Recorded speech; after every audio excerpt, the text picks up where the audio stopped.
have you heard about the Subnautica 2 situation? Funnily enough, I have not. Okay. And I'm not just saying that for the bit. Well, there's a lot here. So I'm going to try and break it down the best that I can. So basically, Subnautica 2 recently announced it has been delayed, which, that happens quite often, especially in the indie scene. However, apparently this has been delayed because of some tension, I want to say, between the publisher and the development team. And this actually goes all the way back to March. So in March, the development team were fired from Unknown Worlds. I think it's the CEO and the technical director and the game director all lost their jobs. They weren't caught at a Coldplay concert, were they? No, I'm just kidding. I don't know.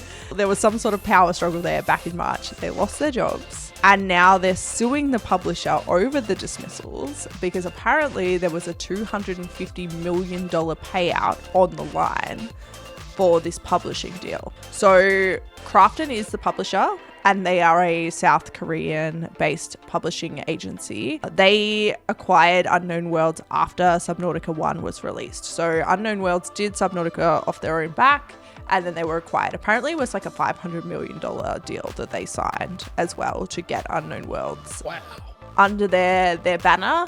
And Subnautica 2 was part of that contract. So it was a $500 million contract for Subnautica 2. Now, there was obviously some things tied up in that contract for producing Subnautica 2 that included bonuses for the three kind of head game makers, basically.